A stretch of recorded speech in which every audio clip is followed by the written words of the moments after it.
مشق عملی تحقیقی با ابتکار آگنتی آقاخان اوید به مکان زیست در همدستی رئیست کمیته اولت‌های فوق‌العاده و مدافع گراجانی ولایت مختار کوهستان بدخشان دایر گردیده آن در دو مرحله برگزار گردید. در مرحله اول با زیر ساختارها گروه نجادی سمینار مشورت گذرانده شده. انور شولنگاروف مشاور گروه نجادی آگنتی آقاخان اوید به مکان زیست ماهیت و مندرجه امویش را توضیح داده قید کرد که پیش از آغاز مشق تمام گروه‌های نجادی و خدمات‌ها باید معلومات اوید نجات دادن و رساندن کمک فوری داشته باشند. فیروز دولتیارов مربی آموزش سیستم اداره‌کنی اولت‌های فوق‌العاده در بدخشان توسط نوارها معلومات را برای اشتراکداران منظور نموده آنها را بار دیگر با رساندن یاری اولیه برای آسیب دیدگان آشنا نمود. بچه‌های حادثه کارمندان بیمارخانه مرکزی ناحیه روشن کارمندان آتش‌سوزی را اصلاح نمایید.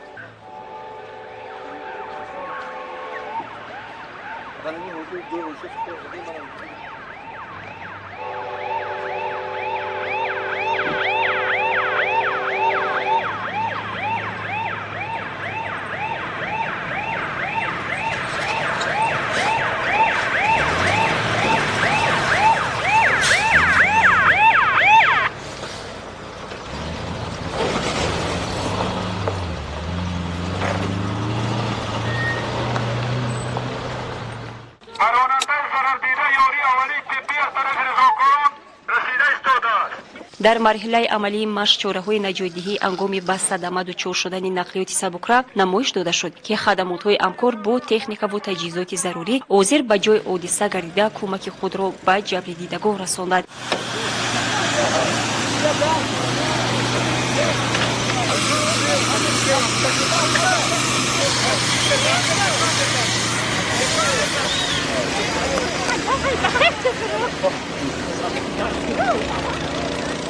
قوه و استوای خدمات آتش نشانی طریق تجهیزات آتش خاموشکنی به خاموش نمودن سوختار و نجات دادن آدمان شروع نمودند. در مدتی که تو خدمات‌های همکار و گروهی زود عمل نجاتی علنگای آتش را پس نموده رانندگان را از داخل ماشین بیرون برآورده و توسط یاری تجلیلی به بیمارخانه انتقال دادند. در ناحیه روشن همه قوه و واسطه برای برطرف نمودن آفت‌های طبیعی چه آفت‌های تکنگانی باشد چه آفت‌های طبیعی باشد برای برطرف نمودن حالت‌های فوق‌العاده علاقمندی زیچ دارند.